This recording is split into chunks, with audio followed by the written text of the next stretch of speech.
آج کی ویڈیو میں ہم بات کریں گے کہ چینی معیشت کا معجزہ کیسے ہوا۔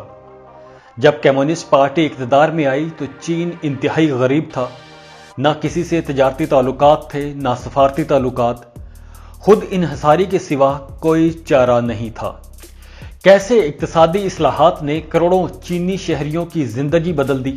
عالمی بینک کے اعداد و شمار کے مطابق 85 کروڑ افراد کو غربت سے نکالا گیا اور 2020 تک ملک میں غربت مکمل طور پر ختم ہونے جا رہی ہے۔ ویڈیو میں آگے بڑھنے سے پہلے آپ چینل کو سبسکرائب کر لیں اور بیل آئیکن پر ضرور کلک کریں۔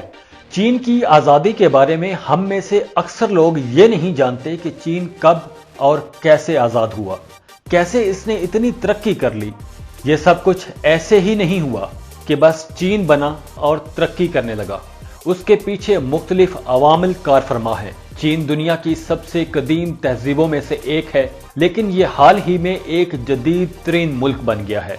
چین کی تاریخ شاہی خاندانوں میں تقسیم کی گئی ہے، جن میں سے ہر ایک اس دور کی نشاندہی کرتا ہے جب شہنشاہوں کے ایک حکمران نے حکومت کی۔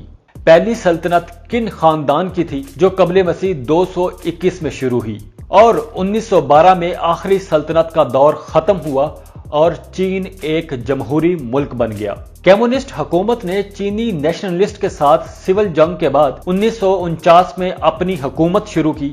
چین کو تنہائی سے نکل کر دنیا کی بڑی اقتصادی طاقتوں کی صف میں کھڑے ہونے میں 70 برس سے کم کا عرصہ لگا۔ عوامی جمہوریہ چین کے قیام کی 70ویں سالگرہ کے موقع پر ہم یہ جائزہ لیں گے کہ معاشی اصلاحات کے عمل سے دولت غیر معمولی صورت میں کیسے پھیلی۔ جب کمیونسٹ پارٹی اقتدار میں آئی تو چین انتہائی غریب تھا، نہ کسی سے اس کے تجارتی تعلقات تھے اور نہ ہی سفارتی تعلقات، خود انحصاری کے سوا کوئی چارہ نہیں تھا۔ گزشتہ 40 برس کے دوران چین نے منڈی میں انتہائی اہم اصلاحات کا سلسلہ متعارف کروایا، جس سے تجارتی راستے ہموار ہوئے اور سرمایہ کاری آئی۔ اس کا نتیجہ یہ ہوا کہ کروڑوں لوگ غربت کی دلدل سے نکل آئے۔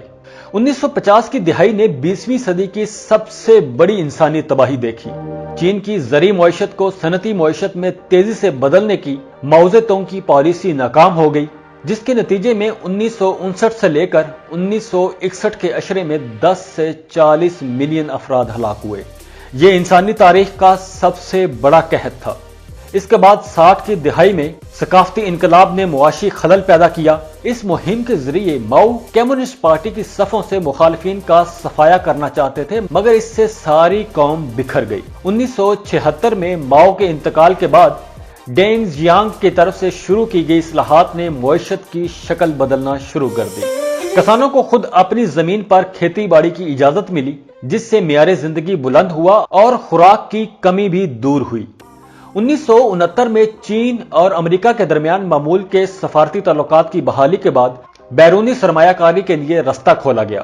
سستی لیبر اور سہولیات کا فائدہ اٹھانے کے لیے بیرونی سرمایہ کاری کی ریل پیل ہو گئی۔ اسٹینڈرڈ چارٹرڈ بینک کے گلوبل چیف اکانومسٹ ڈیوڈ مین کا کہنا ہے کہ 1970 کی دہائی کے آخر سے آگے ہم نے جو دیکھا ہے وہ بلا شبہ دنیا کی کسی بھی اقتصادی تاریخ کا سب سے متاثر کن معجزہ ہے۔ 2001 میں چین نے ورلڈ ٹریڈ آرگنائزیشن میں شمولیت اختیار کی، جس سے اسے مزید فائدہ ہوا۔ دوسرے ممالک کے ساتھ تجارتی تعلقات میں آسانیاں پیدا ہوئیں، بہت سی رکاوٹیں دور ہوئیں، جس سے چینی مصنوعات دنیا بھر میں پھیل گئیں۔ لندن اسکول آف اکنامکس کے 1978 کے اعداد و شمار کے مطابق چین کی برآمدات 10 ارب ڈالر تک تھیں، جو دنیا کی تجارت کے 1% سے بھی کم تھی۔ 1985 تک یہ بڑھ کر 25 ارب ڈالر تک پہنچ گئی۔ اس کے بعد تقریباً 2 دہائیوں میں ان کی مالیت 4.3 ٹریلین ڈالر تک پہنچ چکی تھی، اور اس طرح چین ایشیا میں تجارت کرنے والا سب سے بڑا ملک بن چکا تھا۔ اقتصادی اصلاحات نے کروڑوں چینی شہریوں کی زندگی بدل دی۔ عالمی بینک کے اعداد و شمار کے مطابق 85 کروڑ افراد کو غربت سے نکالا گیا اور 2020 تک ملک سے غربت مکمل طور پر ختم ہو جائے گی۔ اس ساری ترقی کے باوجود چین کی اقتصادی ترقی کے ثمرات اس کی تمام آبادی تک نہیں پہنچے۔ ایک طرف انتہائی امیر لوگ اور تیزی سے ابھرتی ہوئی مڈل کلاس ہے، تو دوسری طرف غریب دیہاتی آبادیاں اور کم ہنر جاننے والی بڑی عمر کی ورک فورس ہے۔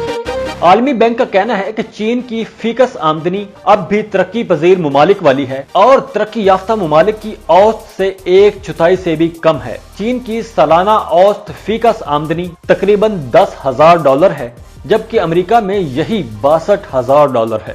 چین کو نئے چیلنجز کا سامنا ہے کیونکہ عالمی سطح پر اس کی مصنوعات کی مانگ کم ہو رہی ہے اور اس کے ساتھ ساتھ اس کی امریکہ کے ساتھ تجارتی جنگ بھی جاری ہے۔